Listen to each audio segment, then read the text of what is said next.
Duílio, começar. Eu gosto sempre de começar perguntando pelas categorias de base. Como é que foi a sua experiência na base do Curitiba e até chegar ao time profissional? Olha, quando você é filho maior ídolo do Curitiba, do maior artilheiro do futebol paranaense, as coisas são meio complicadas até, né? Porque naquele tempo seu pai não te ajudava muito. Era meio difícil você ter aquele apoio, primeiro porque ele tinha aquela situação de não querer ser. Você está pela metade. Olha aqui. Minha mulher entrou aqui, minha assistente aqui, disse que eu estou pela metade. A imagem Agora dele está ficou. baixa? Agora voltei. Pronto. Aqui eu te vejo bem e na câmera dividida tá bem. Quando você é filho do maior ídolo do Curitiba, do maior artilheiro do futebol paranaense, as coisas são meio complicadas. Agora voltamos, né? Porque Voltamos. naquele tempo seu pai. Aí. Você Não te estava ajuda. falando, você estava Não, falando.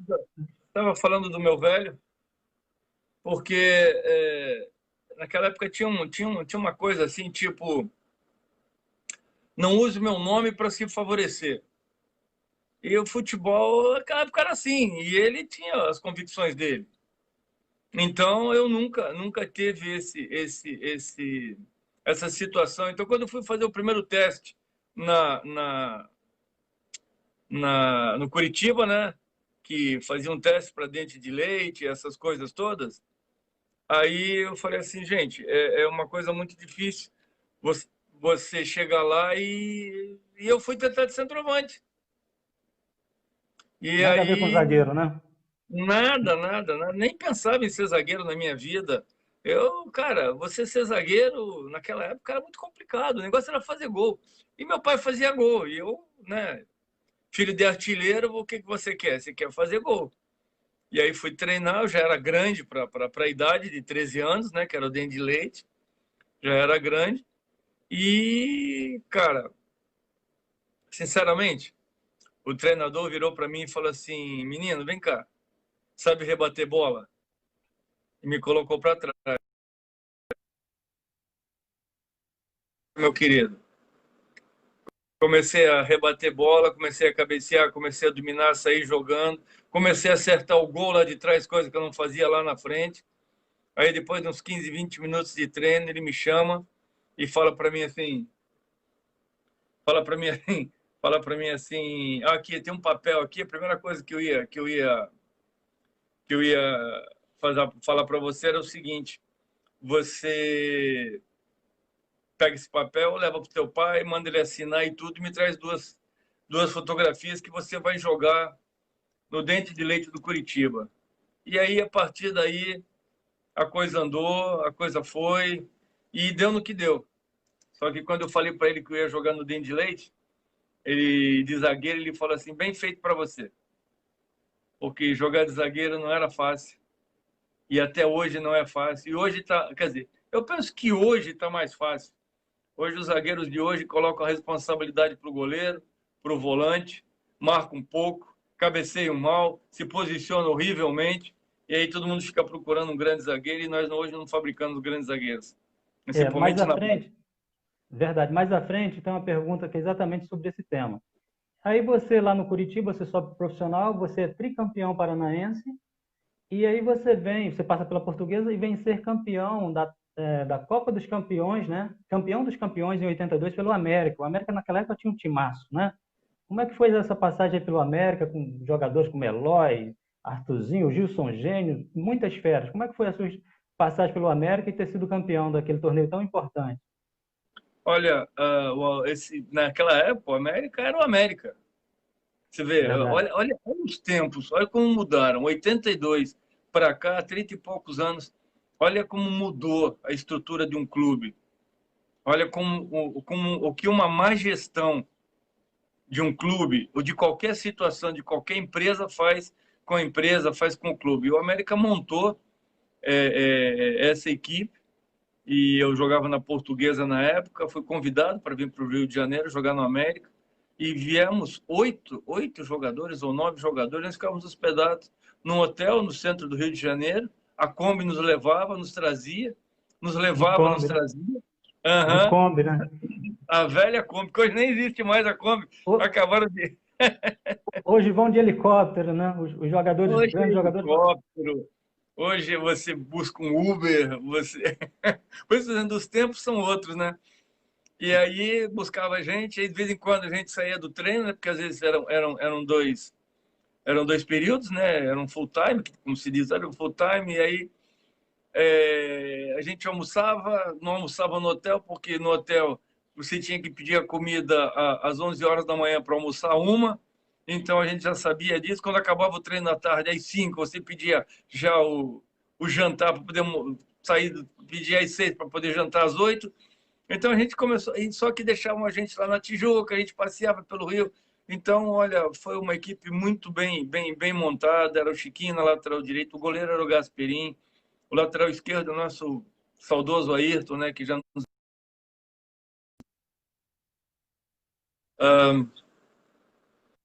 Quem mais? O Luizinho, que também nos deixou, o Luizinho, Moreno, Pires, o Eloy, que... O Eloy hoje, se o Eloy joga futebol hoje, seria um dos grandes craques do futebol mundial, da maneira que ele jogava. Já jogava um futebol como eles são hoje, futebol atual, que eu acho que isso não existe muito, né, mas futebol atual. Então, a gente tem um certo carinho pelo América, né, por nos ter trazido ao Rio de Janeiro e ter formado aquela grande equipe. E todo mundo disse, vocês entraram na vaga do Flamengo, que não quis disputar. Acontece. Uma equipe não quis disputar, o Flamengo saiu, o América entrou. E a final contra o Guarani no Maracanã foi muito bonita, ganhamos de 2-1, o Gilson Gênio fez o gol.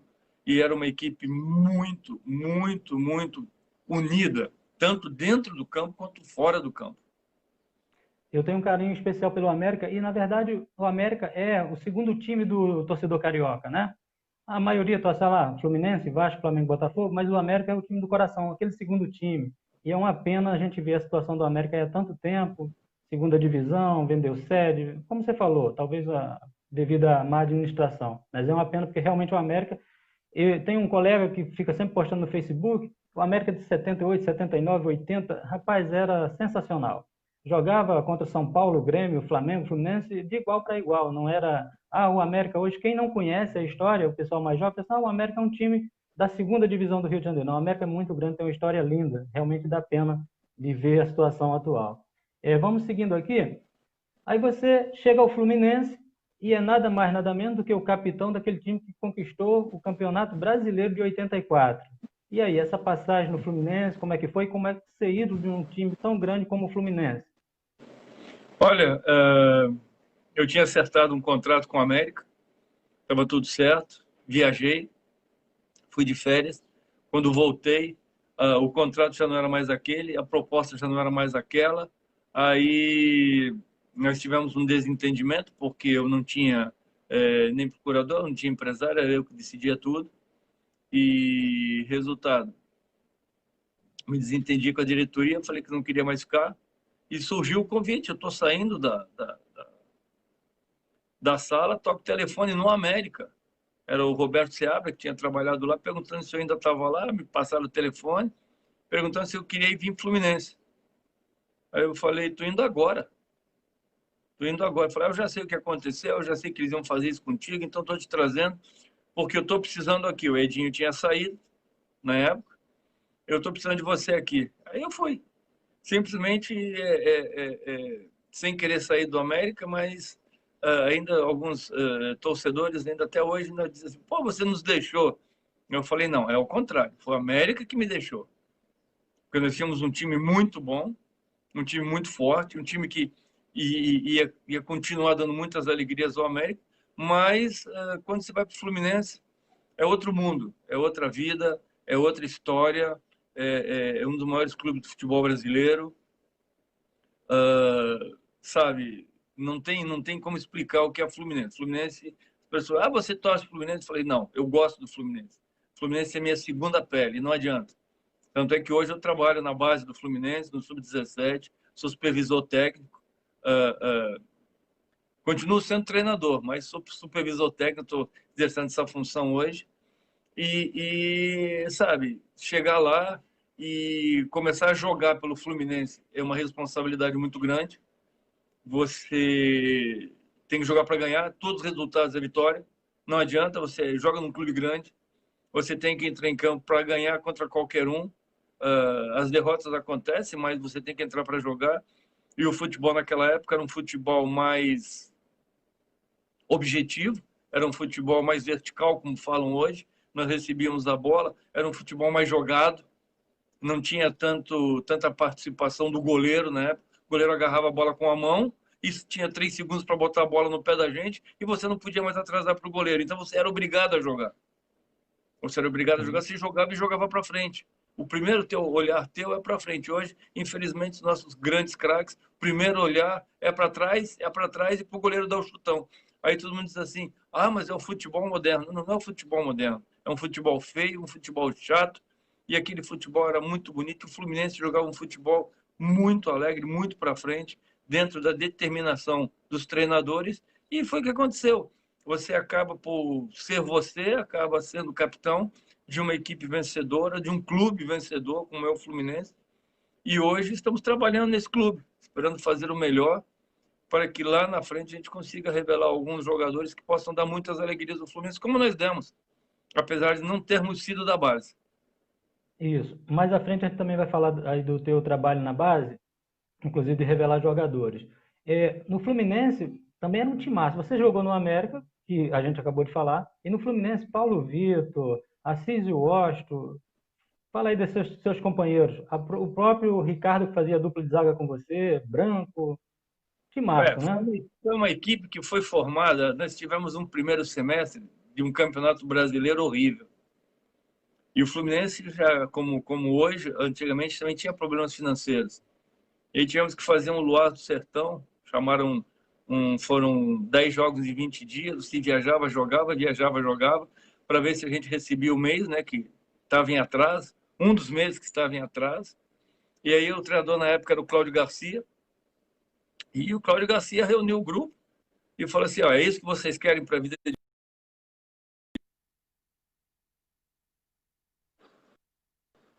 O que aconteceu? Nós tivemos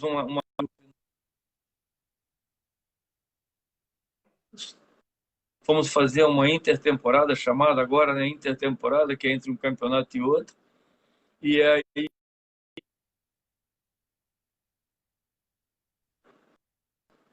Paulo Vitor, Aldo, Duílio, Ricardo, que tinha chegado da base. Ricardo tinha 18 anos na época. Verde, parecia um varapau verde, mas com futebol de gente grande. Já era craque naquela época. Foi só dar um empurrãozinho, porque ninguém sai da base, ninguém sai dos juniores sabendo tudo. E o Ricardo já jogava bem, foi só dar uma ajeitada, conversar. Hoje nós temos uma amizade de família, eu e ele. Branco, Jandir, Delei. A chegada do Romerito veio ajudar muito. O Washington, Assis, Tato, que hoje, sabe... Então, se você vai se reportando, isso dá uma saudade enorme. O Washington e Assis era aquilo que encaixava, estava esperando. Nós estávamos... a dupla de ataque na época não seria o Washington e Assis, seria Luvanor e Paulinho Cascavel. Só que o Paulinho teve um entorse de tornozelo muito grave e o Luvanor fez uma pedida muito alta, porque já tinha um convite de um clube italiano na época, e naquela época era muito bom sair, né? Sair. Não era que nem hoje, sair em profusão. Naquela época só saía quem servia mesmo. E aí trouxeram os dois, eles encaixaram como uma luva. Casal e aí 20, né? Ficou conhecido como Casal 20, futebol brasileiro. Foi só jogar, e aí a gente jogava. Como você diz assim, nós jogamos no Maracanã para 45 mil pessoas contra o Madureira, contra a Olaria, contra o Campo Grande na época. Contra clássicos, era tudo acima de 120 mil. Não tinha como. Hoje, quando colocam 40 mil pessoas no novo Maracanã, né, que falam, parece que é uma coisa assim fora do normal. Mas naquela época, aquele time jogava, sabia jogar, já nos conhecíamos, tínhamos uma sintonia muito grande também fora de campo, né? E às vezes tinha gente que brincava, tinha as panelinhas, mas não havia, porque eram os mais velhos, eram os mais novos, tinham jogadores muito mais novos, eram jogadores que eram do Sul, eram jogadores, mas olha, o nível daquela equipe fluminense era muito alto. Autismo. Pedir os internautas para enviarem perguntas aí também para o nosso entrevistado aqui. Fiquem à vontade, mandem suas perguntas que a gente faz aqui ao vivo para o Duílio. Está nos recebendo aqui, maior boa vontade. Ô, Duílio, vamos seguindo. Aí você sai do Fluminense, né, e vai jogar no futebol português. Aí você passa pelo Sporting, Benfica e, se eu não me engano, Estrela Amadora. Como é que foi a sua carreira lá, jogar fora do Brasil? Como é que foi lá em Portugal? Eu Títulos joguei no também? esporte. Ganhou títulos também? Porque você é campeão no Curitiba, no América, no Clube, teve títulos por lá também? Teve lá, teve títulos também. Eu joguei no esporte, não joguei no Benfica, porque na época da minha compra, né? Porque antigamente o jogador era vendido, não era negociado. Hoje o jogador é negociado, porque vendido parece coisa, né? E como os homofóbicos de plantão ficam sempre atentos para qualquer situação dessa, você tem que saber como Os é que você mimimis, fala. né? Os mimimis da vida, né? Hoje está triste isso. E aí saí para o esporte de Portugal, né? Aí tem muita gente que fala, você vai jogar em Portugal, Portugal é fim de carreira, não sei o quê. Eu fui um dos primeiros grandes jogadores que foi de um clube grande para Portugal. A partir daí começaram a surgir outros grandes jogadores. Por quê? Porque o que você fez lá ficou marcado. E o meu primeiro ano ficou marcado. Eu marquei a situação. E aí eles tiveram confiança de trazer outros jogadores de nível. O mercado aberto para o futebol português. Antigamente, não desmerecendo os jogadores que jogavam lá, mas eram jogadores que vinham do Amazonas, vinham do Tocantins, vinham de praticamente do Norte e Nordeste, jogadores pouco falados no futebol brasileiro, mas que no futebol português tinham encontrado a sua mina de ouro. E jogavam bem, eram grandes jogadores. Só que no futebol brasileiro não tinha espaço no grande centro. E eu fui o primeiro jogador de um grande centro do futebol brasileiro a jogar no futebol português. E aí a gente vai conhecendo outros jogadores, essas coisas. E aí foram outros. Eu joguei no esporte, fui campeão de uma Taça Cândido de Oliveira em cima do Benfica, que um jogo de ida e volta, o placar agregado deu 4-0. O primeiro jogo foi 1-0 no Estádio da Luz, o segundo jogo foi 3-0 em Alvalade, fomos campeões. Depois eu me transferi do Sporting para o Estrela da Amadora. E aí fui campeão da Taça de Portugal e, por coincidência ou não, o Estrela da Amadora tem as cores do Fluminense. A camisa era igual, tricolor, é igual, tricolor. E aí você conhece a história, você tem que saber da história, né? O Fluminense ofertou ao Estrela da Amadora um jogo de camisas tricolores. E Que o legal, presidente, rapaz. eles usaram, e o presidente, na época, quando eu me transferi do Sporting para o Estrela, a história que eles contavam foi que o presidente, que era atual do Estrela, tinha mandado fazer 1.200 camisas tricolores. Por quê? Porque o bordô, essa cor, não tinha cor grená, não, para cada empresa era uma cor diferente. Então, ele queria que sempre fosse a mesma. E graças a Deus eu guardo até hoje essa camisa. É uma das poucas que eu tenho, porque podia perguntar: você não tem camisa de clube? Eu falei: tem algumas. Eu tenho uma da seleção brasileira, que eu fui convocado na época que eu jogava no Curitiba. Eu tenho uma do Fluminense, que não é nem minha, é da minha esposa, que nós somos campeões brasileiros do primeiro jogo, camisa branca. E depois eu tenho a do Estrela, que eu fui campeão da Taça de Portugal. Que E não tenho maravilha. mais. Pergunta, mas por que você não tem camisa? Eu falei, eu não vou ser enterrado com as minhas camisas, parceiro. Eu dei as camisas, as pessoas pedem, você não. Esse negócio de você pegar algumas coisas não é muito legal. Mas eu vi que você coleciona muitas faixas de campeão, né? Você fez uma entrevista, deu uma entrevista lá para o Escobar, né? E vi muitas faixas de campeão. Isso aí você guarda com carinho, né?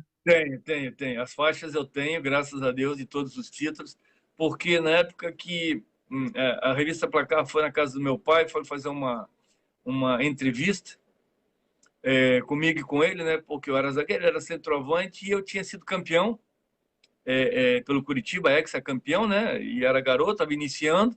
E aí ele tinha todas as faixas.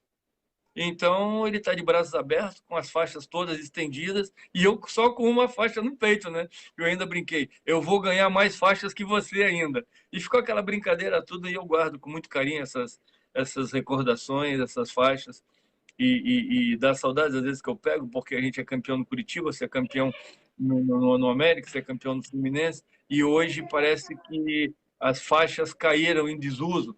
Eles dão uma simples medalhinha, essa medalha enferruja, se você não cuidar, quando você vai ver, você já nem a medalha mais tem.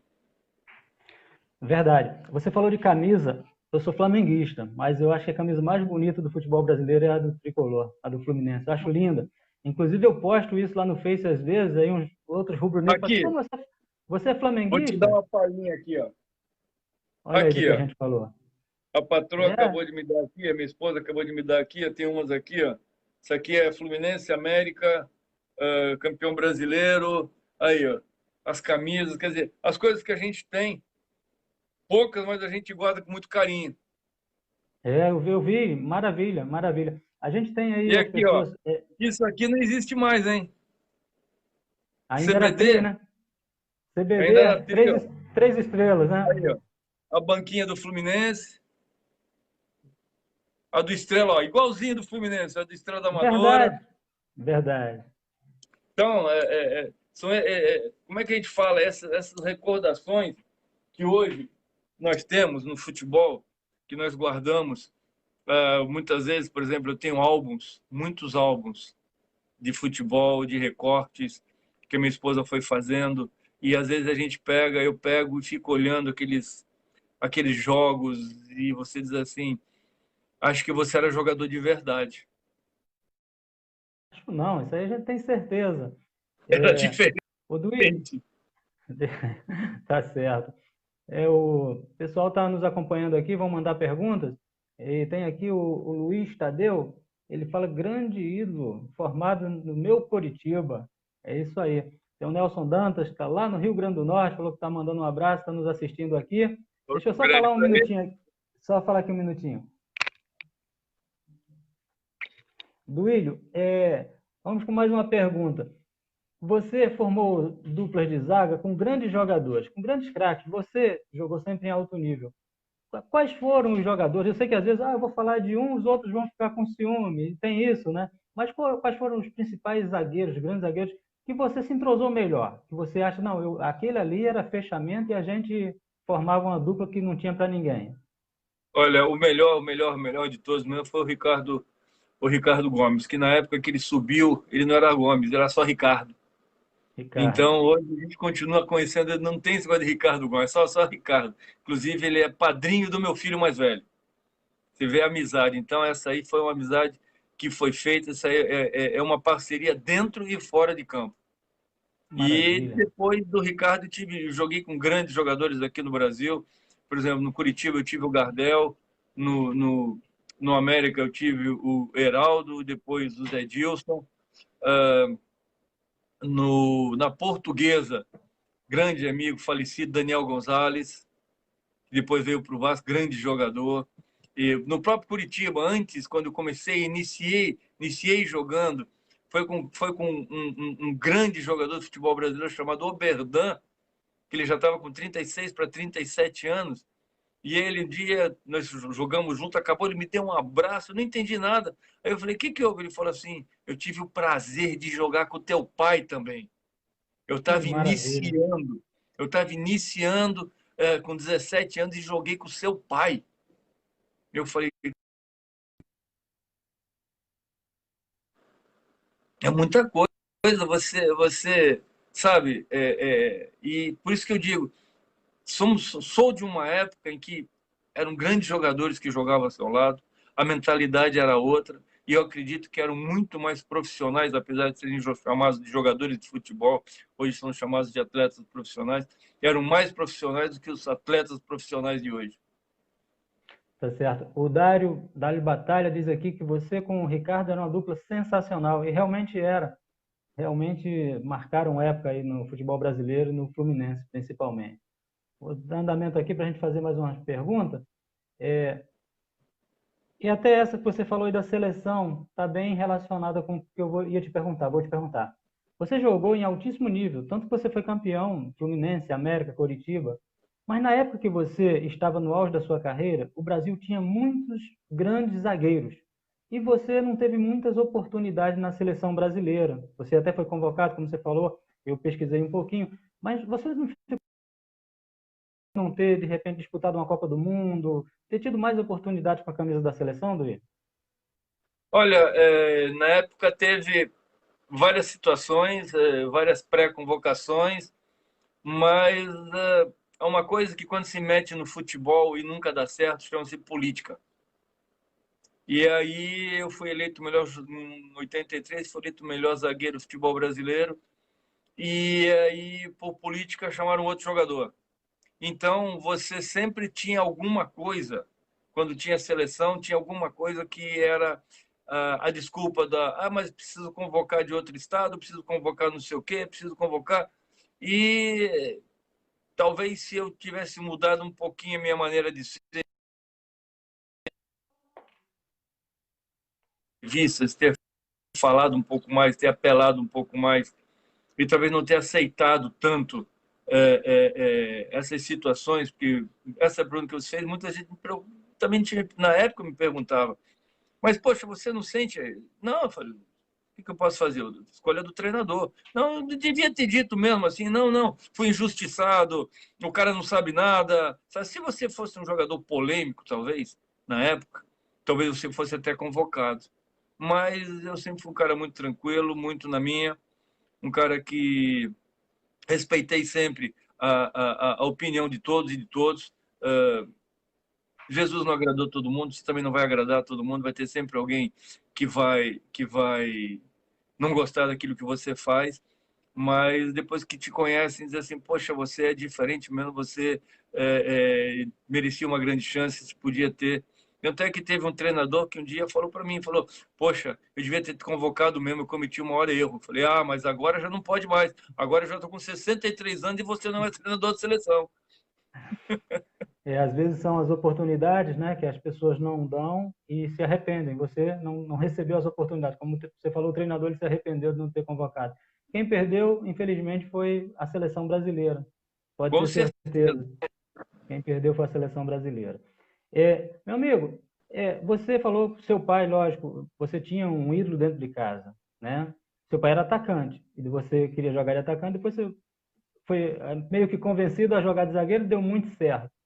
É, Quais são os seus ídolos no futebol, de como jogador e como treinador? Olha, você muitas vezes se espelha em alguém, né? Na época que eu jogava, comecei a jogar, todo mundo me perguntaram, eu falei assim, não, eu faço uma compilação de vários atletas, eu acho que não há um que você possa dizer que você queira seguir. Eu gostava muito do estilo do Luiz Pereira, porque era um jogador que sabia sair jogando, é, arrancava lá de trás, apesar de ser um jogador possante, ele sabia jogar. O Oscar era um jogador que tinha um nível muito bom. Então, você vai se espelhando, inclusive lá no Curitiba. O próprio treinador, na época, eu vi jogar, eu era garoto, eu vi jogar. O Olivier Coupe também jogava de zagueiro, era um excelente zagueiro. Então, eu fui aprendendo, vendo, porque nós não tínhamos, na época, internet. Os jogos eram transmitidos à noite, o videotape do jogo. Então, quando você não ia no jogo, você ficava até de noite, principalmente lá em Curitiba, começava meia-noite, e no dia seguinte tinha aula. A mãe brigava sempre e dizia que eu tinha que ir para aula, mas eu falei, pode ficar tranquilo que eu vou ver o videotape depois, porque só era aquela oportunidade, você não via outra. Então, você ia aprendendo com os zagueiros, ia nos jogos e garoto, você ia vendo os próprios jogos dos jogadores do Curitiba na época. Tinha o próprio Oberdan, tinha o Pescuma, tinha o Cláudio Marques. Depois eu fui jogando, eu fiz um treino com 17 anos no Curitiba e o treinador não queria que eu descesse mais para o juvenil na época. E minha mãe falou: não, você não vai, você tem que estudar. Você não vai ser um jogador de futebol, você precisa estudar, porque na época ser jogador de futebol era complicado. E aí você não era bem visto, você era jogador de futebol, você era malandro, você era não sei o quê, você. E aí, sabe, eu não tive um que eu dissesse assim, eu vou seguir aquele ali. Agora, foi mais ou menos uma compilação de vários grandes jogadores. E como treinador, eu tive excelentes treinadores, treinadores de um nível muito alto. O melhor para mim deles todos foi o Carlos Alberto Parreira. Ele era um cara inteligentíssimo, ainda é um cara inteligentíssimo, Sim. mas é como eu falei, como jogador eu pegava o melhor de todos. E como treinador, que ainda sou, e gostava do estilo do Parreira, a maneira que ele trabalhava, a maneira que ele fazia as coisas. Fazia muitos ensinamentos, tipo coisas que não se usam hoje, que é uma coisa chamada repetição. É proibido, parece que repetir cruzamentos, repetir faltas.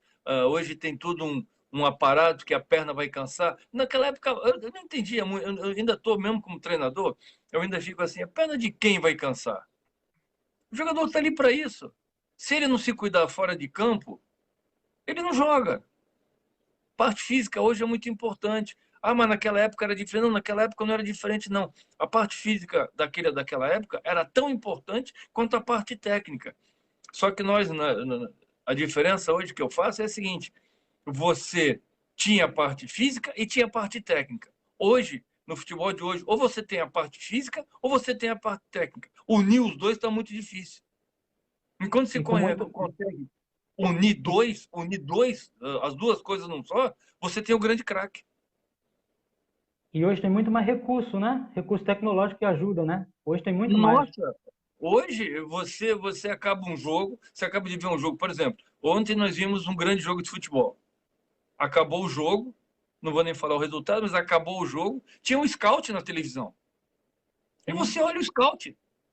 Aí você olha aquilo ali, os melhores jogadores, quanto percorreu, quanto não percorreu. Eu tive falando esses dias com um fisiologista e ele falou: Poxa, Fulano correu 15 quilômetros no campo. Aí eu falei: Tu viu o jogo? Ele falou: Não. Eu falei: Então, o que você acha que ele correu? Você acha que ele correu certo? Você acha que ele cumpriu as ordens do treinador? Qual foi o scout dele? Na posição que ele estava, que é meia, né? Ele é meia. Quantos chutes ele deu no gol? Quantos desarmes ele fez? Quantos passes certos ele deu? Quantas roubadas de bola? Ele falou: Ah, mas isso aí. Eu falei: Se você não tem o scout do que ele fez, esses 15 quilômetros que ele correu, ele pode ter corrido no mínimo 10 errado. É, concordo. Então, hoje, o que é feito hoje no futebol é muita estatística. E a bola não mudou. Desde que foi inventado o futebol, ela continua redonda. Verdade. O Campusca mandou um abraço para você, o Dário Campusca mandando um grande Abraço, abraço. gente Outros boa. aqui, outros aqui dando parabéns para a gente, parabéns para você. Aí, vamos falar um pouquinho. Você parou de jogar e passou a ser treinador, inclusive você conquistou título, já tem título como treinador de time principal. Conta aí pra gente essa experiência de treinador de futebol, antes de chegar na base, para trabalhar com a base do Fluminense. Eu parei de jogar futebol. E a minha esposa falou: Graças a Deus você vai parar em casa um pouco mais. Aí eu fui ser treinador, é pior. Aí que tu Meu fica Deus. menos em casa. E aí você vai conquistando algumas coisas e logo que eu voltei de Portugal, que os cursos que eu fiz não foram aqui no Brasil, eu fiz um na BTF, o único, né? E o outro, os demais eu fiz em Portugal. Então, aqui você só faz, como é que a gente fala? Coisa que não tem, você só fica vendo, né? Então, aí você passa a ser treinador, e aí o primeiro título que eu conquistei foi depois que o Fluminense desceu de divisão, desceu para a terceira divisão. Tinha a Copa Rio, essa Copa Rio que tem aí no Campeonato Carioca, que era a Copa Rio Capital Interior, e os quatro grandes tinham sido convidados, e só Flamengo e Fluminense aceitaram. Vasco e Botafogo declinaram. E aí estava tudo certo, né? Em princípio, para que, do jeito que a coisa estava andando, pudesse ter uma final. E a federação está até aventando hipótese de ter uma final de um Fla-Flu da Copa Rio. Eles queriam botar a Copa Rio para cima e para dar mais visibilidade, porque era uma coisa que todo mundo tinha que participar, as equipes. E Na época eu tinha um grupo muito novo, porque tinha descido de divisão Fluminense, e eu fiquei com os garotos, e aí você vai falar Roger Flores, Roberto Brum, Emerson, Jorge Luiz, Gabriel, quer dizer, você vai ter, tinha uma Bruno Reis, você tinha uma gama de jogadores que eram da base, que sabe, estavam querendo um lugar ao sol. O Fluminense tinha descido de divisão, tinha, na época que ele desceu, tinha quase 60 jogadores no plantel.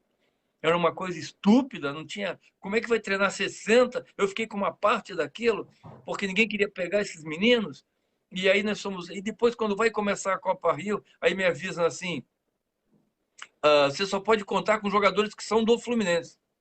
Então reduziu mais ainda. Aí veio um menino que chama-se Ricardo, que era lateral esquerdo da base. Eu fui botando a base toda para jogar. E os meninos fomos, nós fomos. Aí foi meu primeiro título, eu ganhei, fui campeão invicto, uma goleiro menos vazado, 2 artilheiros, um foi o Roger, outro foi o Castro e depois esse grupo subiu para disputar a Série C com o Parreira como treinador, e eu comecei a dar a minha carreira solo, acabei parando no Espírito Santo, em 2012, e depois voltei em 2015 para ser campeão do Espírito Santo. Campeão de um estado com o Rio Branco, um time fantástico, pessoas fantásticas, um grupo. É como a gente fala, você não joga, você é o treinador. Então você dá subsídios para que esses jogadores cheguem aonde eles querem chegar. E se você não der isso para eles, eles não chegam, não adianta. Você tem que ter conteúdo, o treinador tem que ter conteúdo em qualquer lugar. Então eu fui campeão também no Espírito Santo, já tive treinando fora do Brasil, já tive no Kuwait, de 5 torneios ganhei 4, de 5 campeonatos ganhei 4 e fui vice em um, porque 45 do segundo tempo, pênalti ao meu favor, o juiz deu escanteio. E aí o jogo ficou parado 30 minutos porque o Sheik invadiu o campo e foi discutir com o juiz por que ele não Lá deu tem pênalti. disso, né? E Lá ainda aí tem disso, né? tem muito, mas aí o meu intérprete vira e falei, o que houve? Ele falou assim, não, ele aceitou porque o árbitro falou que o jogo estava tão bom, tão gostoso, que ele não queria acabar no pênalti, queria dar mais 30 de prorrogação. Falei, brincou, né? Aí o Sheik largou também, falou, ó, Tiraram o sprint tiro. aí, vocês já foram campeões, tá tudo bem, qualquer resultado. Aí fomos e perdemos nos pênaltis. O meu melhor batedor errou e depois ficou chorando. Ele ficou chorando 3 dias. Porque lá tem umas coisas assim. Ele não queria olhar ninguém, não queria mais treinar, não queria mais jogar, sabe? Coisas do.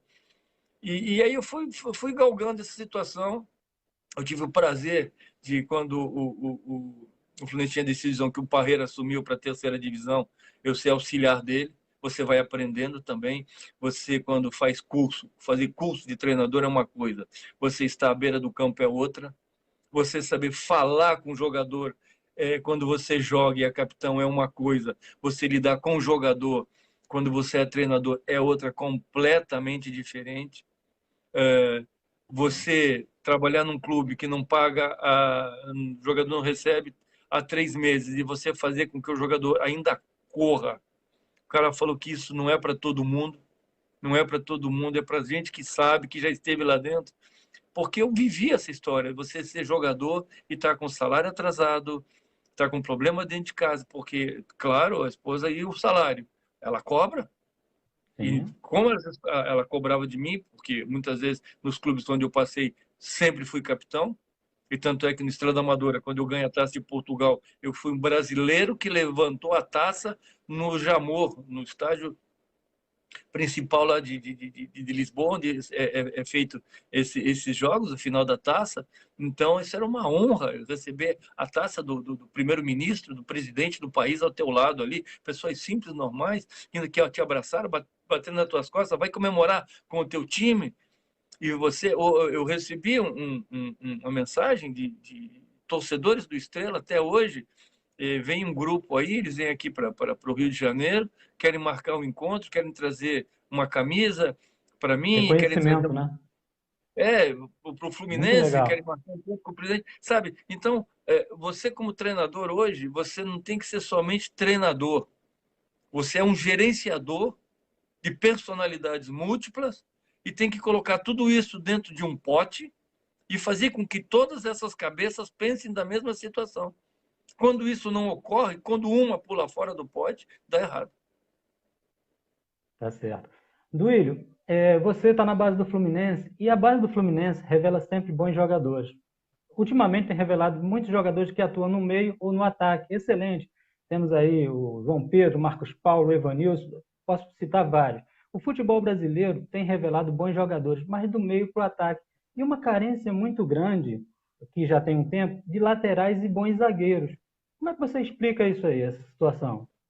Olha, os meninos hoje não querem jogar mais nem de lateral nem de zagueiro, querem jogar de meio atacante e atacante para frente o negócio é aparecer. Quando eles não aparecem com futebol, eles pintam a cabeça de branco. Ou pintam de vermelho, ou botam 35 brincos, ou se enche de tatuagem, sabe? Agora virou moda o velho fonezinho, bota um fone branco aqui, pendurado aqui, com um negócio no bolso, parece que ele está falando contigo, não, ele está falando com alguém. Então você não sabe se ele está te ouvindo, se não está. Então essa situação hoje é muito difícil. Nós vivemos não vou dizer uma debanda, e eu sempre fui muito cético nisso, de que os melhores têm que estar na base. Os melhores treinadores, os melhores preparadores físicos. E por falar em preparador físico, meu preparador físico, o Adriano Lanceta, entrou aí. Ele para mim, é um dos melhores preparadores físicos do Brasil e está parado porque aquela coisa que eu falei, a chance de dar uma chance a ele. Ele é o melhor do melhor, inclusive, porque, sabe, eu já vi muitos preparadores físicos aí trabalhando. Então, hoje, na base, a base está colhendo um pouco, está tendo uma mudança de atitude em relação a essas posições, porque alguns anos atrás, isso não é de agora, alguns anos atrás, muito curioso, o cara é curioso, o cara não fez um curso, o cara não fez nada que pudesse capacitar essa pessoa a poder treinar um garoto. Às vezes não sabia, é um curioso, não sabia nem, como é que eu vou explicar, não sabia nem chutar uma bola e estava querendo que o garoto cabeceasse. E hoje nós temos muitos treinadores e vários clubes menores que são treinadores de videogame. O cara acha que o que faz no videogame está fantástico fazendo no campo. E aí o cara escuta, vou fazer um treinamento de campo reduzido. O cara não sabe nem para que serve isso. E bota lá, demarca lá, 3x4, bota 5 jogadores de cada lado e quer que os caras se resolvam. E não se resolve. Hoje, a função posição-função, hoje, é uma coisa determinante. Você, dentro da tua posição, você tem as tuas funções. E se você não souber fazer isso dentro da tua posição e souber ajudar o seu companheiro, porque muita gente hoje na base não se comunica. E aí que eu digo, aí vem o treino analógico, perdão, analítico. Vem o treino analítico. O que chama de treino analítico? É o treino de repetição.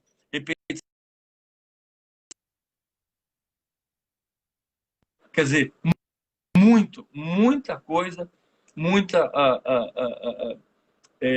situações em que você pode fazer com que o garoto cresça dentro do futebol e às vezes não pode porque o preparador físico acha que o menino com 15 anos, se ficar 10 minutos cruzando a bola, vai cansar a perna. Ele tem 15 anos, ele não tem 60, por exemplo. Se eu fizer isso aí, em 5 minutos eu paro. Vou ter que pegar uma cadeira, sentar e respirar muito, porque ficar cruzando 5 minutos na minha idade vai cansar. Agora, com 15 anos, eu já cheguei, Verdade. eu já cheguei de brincar na rua, jogar pelada e ser convocado para jogar à noite. E corria. Então, isso, sabe, hoje é muito. Como você falou uma coisa muito boa hoje. O mimimi. O mimimi está acabando com o futebol. Tá certo. Tem aqui uma pergunta do Francisco. Ele pergunta como é fazer esse meio-campo. Você mais ou menos tinha falado entre os jogadores e o clube, principalmente quando está aí com problema de salários atrasados.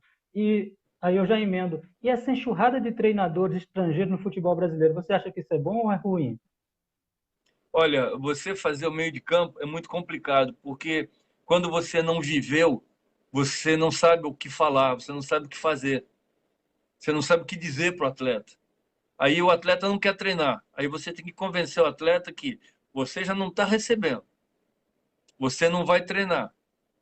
Aí quando a gente for jogar, você não vai estar na forma do adversário que está recebendo, aí a gente perde e o que acaba acontecendo? O cara acaba não pagando mais ainda.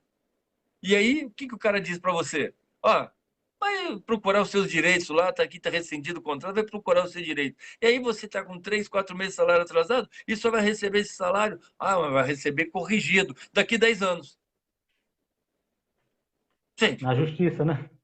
a necessidade é aqui, agora, é premente. Então não adianta eu daqui 10 anos receber. Então, tem um ditado que a justiça tarda, mas não falha. E quanto a treinadores estrangeiros no futebol, eu vi uma entrevista, a última entrevista do Rogério Ceni depois do jogo contra o, o São Paulo, que eles perderam de 1-0, e o Rogério falou uma coisa muito interessante, e eu concordo com ele. É muito fácil você ser treinador estrangeiro e montar um time com 100 milhões, 150 milhões de reais. E aí você tem os melhores.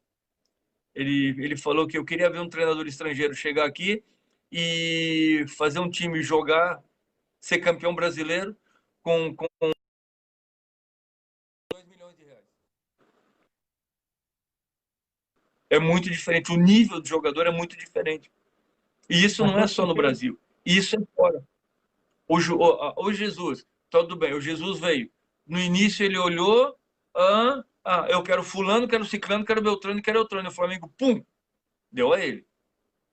E aí os jogadores é, é, é, pegaram a ideia dele, acreditaram, aceitaram tudo isso e foram para dentro. E aí conseguiram. Agora, os caras são profissionais. O Jesus saiu, veio o Domenech. Ah, eu sou profissional, eu tenho que fazer o melhor. Eu desaprendi a jogar? Não, eu só jogo com Jesus. Isso não é ser jogador. Então, o Flamengo agora vai ter uma queda, é normal, vai ter uma troca de treinador, um início de trabalho diferente, e futebol não é um só subir, ele tem a curva da oscilação, ele sobe, ele desce, ele sobe, ele desce, e o Flamengo, com o nível de jogadores que tem, não vai ficar nessa posição que ele está nessas 2 primeiras rodadas. Com certeza ele vai chegar lá em cima. Agora, o Gesualdo Ferreira foi meu treinador lá em Portugal, na Estrada Amadora.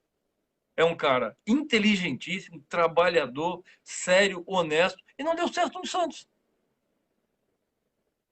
Ele é mau treinador? Não, não é. O problema é aquilo que você tem na sua mão. Eu sempre disse que, e a minha concepção é essa, os treinadores brasileiros são os melhores treinadores do mundo. O cara, por que tu fala isso? Eu falo isso porque se você der uma bola, 4 estacas para aquele monte, 2 golzinhos, e um terreno onde ele possa botar essa bola para rolar, ele vai saber montar pelo menos um esquema tático, vai ensinar, se ele for treinador de verdade, porque há duas classes, ao treinador e ao técnico. O perfeito. técnico é o técnico da geladeira, é o técnico da televisão, ao técnico da internet, ao técnico da light, ao técnico da... Quer dizer, esse é o técnico. Agora, o treinador, o cara que está ali, o cara que consegue, é isso que eu digo, aliar a preparação física com a técnica, você vai ter um jogador de alto nível. O treinador conseguir aliar ser treinador e ser técnico, isso é para poucos, para muito poucos, porque você tem que estar estudando. Tinha vezes que eu chegava depois do jogo, ainda ficava relembrando e ficava anotando e ficava escrevendo e ficava vendo. Quando chegava no final do ano, pegava todos esses papéis e jogava fora. Mas se você não estudar, e hoje nós temos a internet que nos ajuda. Aquilo que eu falei para você, os scouts estão aí. Se você trabalha num clube pequeno e não tem ninguém para fazer o scout, faça você depois do jogo. Pega um cara, um curioso lá, anote aqui. Eu quero que você diga quantos passos errados fez, quantos não fez. Mas não é para os jogadores, é para você melhorar o teu nível de treinamento. E Tá aí, certo. Não, prossiga. Não, não, pode, porque o que pode seguir. acontece? Hoje tem treinadores que ficam esperando que o preparador físico dê o aquecimento com bola, que o auxiliar faça o treino técnico e que ele entre só para o coletivo para tentar ajustar. Não vai ajustar nada, não vai conseguir. Se ele não tiver junto com o preparador físico, se ele não tiver junto com o assistente na hora do treinamento, na hora do treino tático, na hora do treino de 11 contra 11, porque eu sempre disse que eram 10 contra 10, mas aí agora é proibido, tem que ser 11 contra 11, porque o goleiro nunca conta, né? Então vamos fazer um 10 contra 10. Ah, não, mas o goleiro é o diferente da coisa. Então é o único que joga diferente.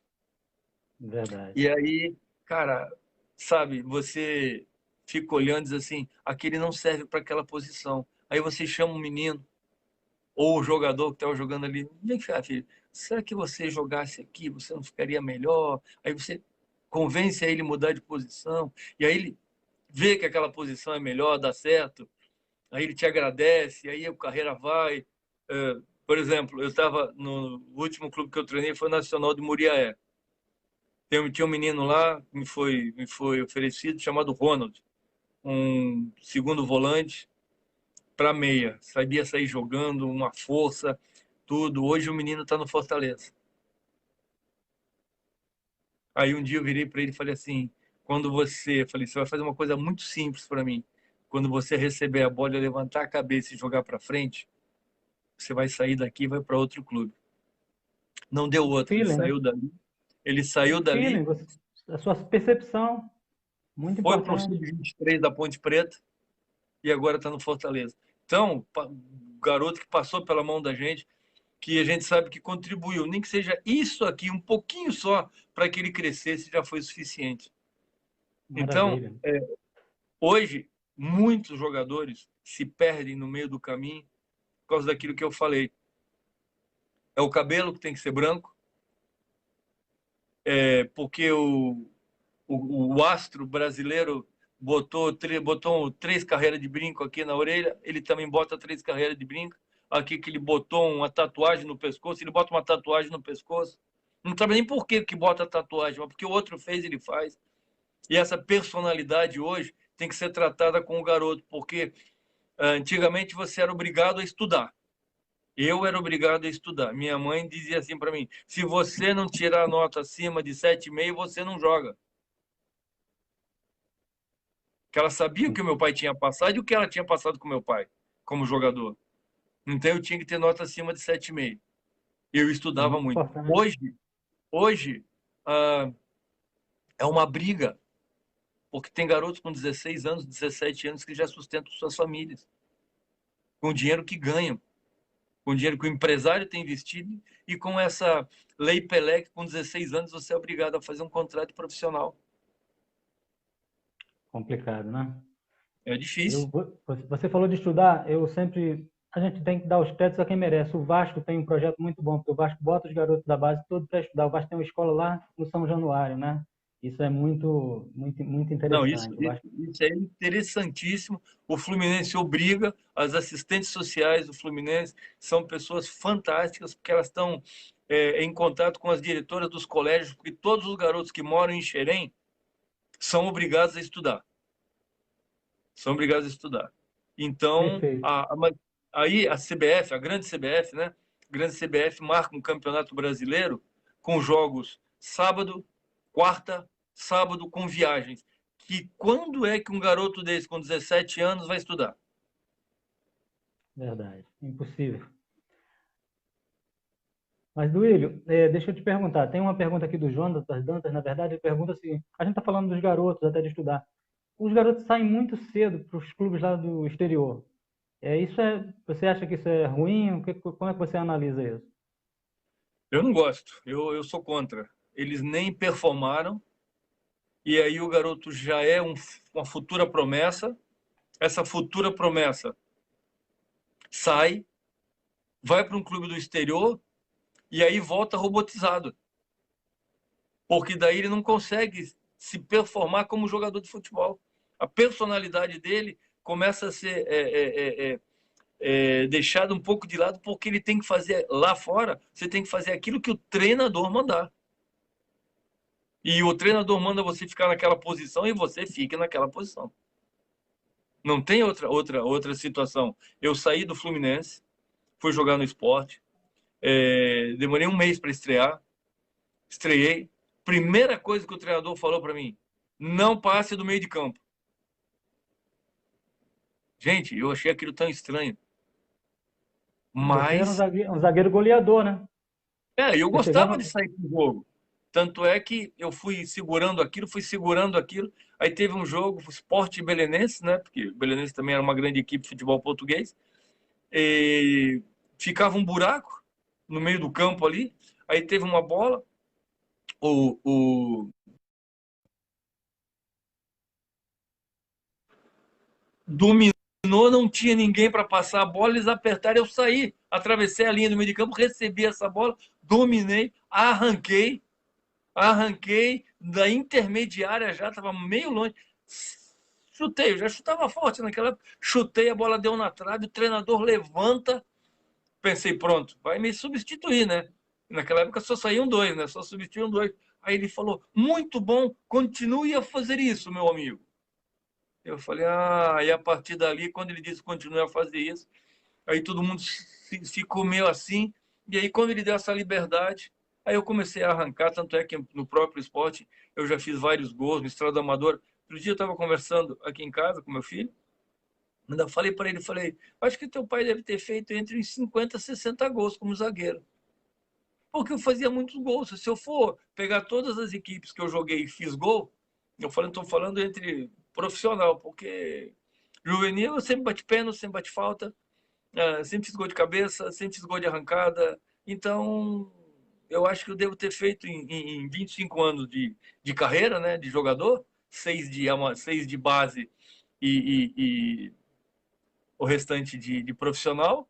Eu devo ter feito alguns golzinhos aí. Eu acho que se eu for computar, eu devo ter feito essa base aí, porque é sempre bom fazer um gol. É muito gostoso. Fez mais até do que muitos meios-campistas e atacantes, com certeza. Deixa eu te fazer uma pergunta. Deixa eu te fazer uma pergunta. Tem algum caos assim, caos que você viveu, quer falar? Engraçado, Olha, às vezes na concentração, alguma coisa que eu, você acha que seria engraçado? eu tive uma situação. Meu filho mais novo, o Vinícius, hoje está na Suíça, está jogando num clube lá, trabalha lá e joga lá. Ele teve uma situação muito ruim. E ele foi, eu não sabia, eu tinha ido concentrar. E nós tínhamos um jogo importante contra o Portimonense. E era 2 horas da manhã. E eu toco o telefone do meu quarto. A minha esposa, já nervosa, no hospital. Meu filho estava numa laje, esticado. E a médica dando ele como morto já. Porque ele não respondia. Ele estava com 42 graus de febre. E ele não respondia, não estava respondendo mais. Já tinham colocado uma geladeira em cima dele de gelo para ver se a febre baixava e nada baixava. Nada baixava, nada.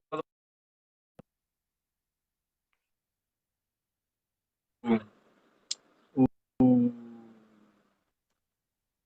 treinador era em inglês. Aí eu saio do quarto, o jogador português, o outro zagueiro, o que aconteceu? Eu falei, meu filho está no hospital, preciso ver. O treinador não vai deixar você sair, eu não quero saber, eu nem jogo mais. Meu filho está no hospital. Aí desci. Quando eu desço, 2 horas da manhã, a diretoria e a comissão técnica está reunida no hall. Estão tomando vinho, 2 horas da manhã. Mas eles eram. Comissão não tem problema. Comissão pode ficar até as 5 da manhã. Jogador aqui não pode. E aí ele me interpelou, né? Aí eu falei, mister, meu filho está doente e eu preciso ir porque ele está mal, muito mal, ele está no hospital assim, assim, assim, assim, assim. Aí ele falou, mas você está concentrado, você não pode ir. Aí eu falei para ele, falei, felizmente, mister, é meu filho. O senhor pode fazer o que o senhor quiser comigo, mas eu vou ao hospital. Aí ele falou, então espera um minutinho aqui. Chamou o massagista, que era o Zé Manel, não, eu vou com ele, eu vou com ele. Acabou de falar, eu vou com ele, um amigo da família, botou o carro ali, nós entramos e partimos para o hospital. Chega no hospital, entramos na emergência, chega lá, olha a cena, todo mundo aqui, os médicos, a mulher, e meu filho estirado, desse tamanhinho, criança, ele tinha tido, acho que era catapora, ele tinha até uma marca aqui, que isso nunca saiu, e ele pegou um vento e subiu para 42 e estava lá jogado. Tem esses bonecos novos de bebê hoje, que parecem uma criança. Era aquela coisa, eu levantava a perna dele e caía, ele estava ali. Aí eu cheguei correndo perto dele, cheguei no ouvidinho dele e falei assim, filho, se você abrir o olho pro papai agora, papai hoje faz um gol para você, que o papai vai jogar à tarde. Abre o olho pro papai. Ele, ó, pum, o olho abriu, a febre. A médica ficou impressionada com isso. É de E nós arrepiar, jogamos, rapaz. nós jogamos contra o Portimonense, e aí tá no jogo, e eu dei uma arrancada daquelas, toquei no Paulinho Cascavel, passei, o Paulinho Cascavel tocou no Mário, o Mário só rolou entre as águas, eu já vim embalado, entrei, limpei o goleiro aqui, e foi aquela coisa assim, Alvalade veio abaixo, foi um dos gols mais bonitos da rodada, e eu tenho isso até no Esporte Memória, tem um pouco da minha história no Esporte Memória, e tem esse gol dediquei a ele, e ele dali melhorou, eu voltei para a concentração na boa e fiz o gol para ele, e são histórias que as pessoas dizem assim, mas é muito fácil ser jogador de futebol, não é fácil não. Às vezes é muito complicado porque não é só entrar em campo, não é só vestir um uniforme, não é só felicidade, não é só o dinheiro que entra no bolso. Às vezes o dinheiro nem entra no bolso. O dinheiro só sai do bolso se você não tiver um pouquinho de organização financeira na sua vida. E aí você tem o problema da família, tem o problema do filho, esposa, e se você não tiver uma esposa que pegue contigo, que brigue contigo, que lute contigo em todos os momentos, a tua carreira vai por água abaixo. Família é a base. É Família, base eu de acho que é em tudo. todos os setores. E Seja eu no vou dizer uma coisa, futebol, empresário, a base é a família. tudo. E eu vou dizer uma coisa, quem tem uma esposa de verdade, porque todo mundo casa bem. Eu casei muito bem. Não, tem que casar com a pessoa certa. Porque, olha, na hora que aperta o calo, ela tem que estar contigo. Porque jogar futebol, muitas vezes, é, é, você ter um traumatismo craniano num jogo, como eu tive lá em Portugal, no Estrela da Amadora, e ficou 24 horas para 48 horas acordada comigo, não dormiu, não me deixando dormir. Isso foi numa quarta-feira. No sábado, no domingo, teve jogo na Amadora, eu fui assistir, cheio, não podia mexer o pescoço, ainda estava com dores. Na segunda-feira, terça-feira, o time viajava. Terça-feira de tarde, o time viajava. O treinador falou assim: eu quero que você jogue. Eu falei: eu vou jogar. O que precisa? Uma injeção de cortisona. Me deram uma injeção de cortisona. Eu tomei uma injeção de cortisona para jogar na quarta-feira. Hoje isso é impensável no futebol de hoje. É Verdade. impensável no futebol de hoje. E nós morávamos em Cascais. Ela pegou o carro de madrugada, pegou o carro no dia seguinte e viajou até Braga para me ver jogar. Ela falou que se você tivesse algum problema dentro de campo, eu ia morrer junto. E era pela Taça de Portugal, e ainda empatamos com o Braga. Eu fiz o gol de empate. Jogamos 30 minutos de prorrogação numa lama que dava gosto, no Estádio Municipal de Braga, num charco, e ainda fomos. Foi esse título que nós conquistamos, que o Estrela da Amadora conquistou. Então, hoje você não vê ninguém fazer isso. Eu vi o jogador é, é, é, do Atlético de Madrid voltar a campo porque ele abriu o supercílio. Era muito raro naquela época você chocar de cabeça. E quando chocava, como eu choquei, eu fiquei 2 minutos desacordado em campo. Quando eu volto, né? Aí o doutor olha para mim e pergunta: quantos dedos tem aqui? Eu tinha visto, acho que uns 200 dedos. Mas quando a gente já conhecia o doutor, eu falei assim: tem 4. Ele falou: então tá, vamos sair. Eu falei: não vamos, não. Não vamos. Vamos continuar, porque se eu sair agora, minha esposa está vendo o jogo, vai morrer na bancada. Aí eu continuei em campo. O atacante do Braga era o Marcão, que hoje trabalha no Fluminense, no profissional, não o treinador, né, que jogou, não o volante, o atacante. Segurei na camisa dele e falei assim, ó, deixa eu me segurar em você, senão eu caio. Aí ficamos nós dois ali conversando, acabou o jogo, eu saí e aí começou o problema todo. Então, são casos que você no futebol você passa, como jogar com um tornozelo machucado, com uma bota, porque o treinador precisa que você jogue. Hoje, o cara tem uma unha encravada, que é só apertar, tirar o pulso, botar um medicamento ali, você jogar. Não, não pode, que está me doendo, fica 3 semanas parado, porque chega no final do mês, o salário dele está lá.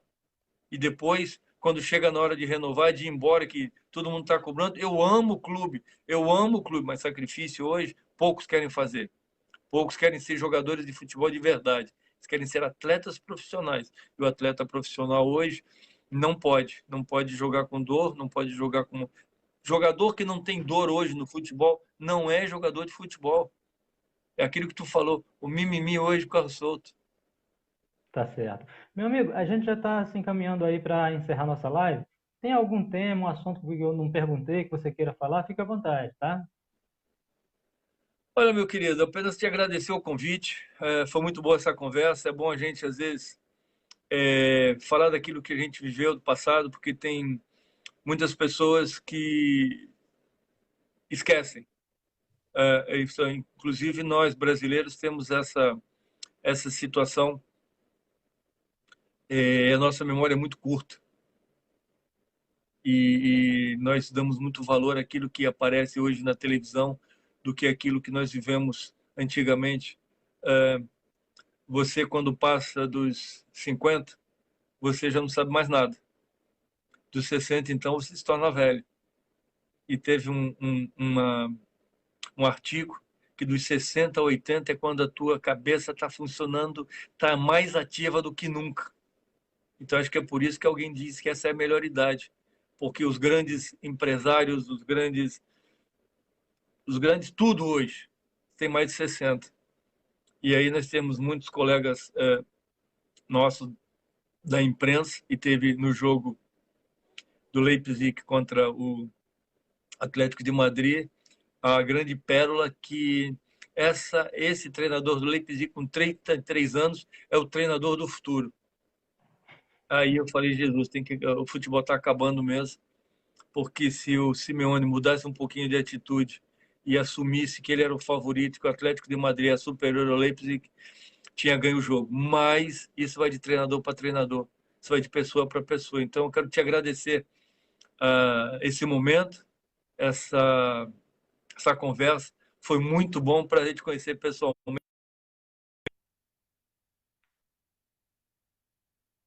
Quando quiser, estou à disposição. Eu te agradeço de coração, mandar um abraço para sua esposa, que você aí falou, importantíssimo na sua carreira, na sua vida. Um abraço para ela, um abraço para você, para toda a sua família. E futuramente, deixa aí mais essa pandemia um pouco embora. Quero te conhecer pessoalmente, dar um abraço, mas te agradeço muito. Agradeço a todo mundo que esteve aqui com a gente, bastante. Tem muita gente, seus fãs aqui, mandando perguntas, fazendo comentários. Agradeço de coração, Duílio. Tudo de bom, felicidade, Deus te guarde, te proteja e agradeço a todos que estiveram com a gente. Um abraço. Obrigado. Um grande abraço a todos. Deus te abençoe. Valeu.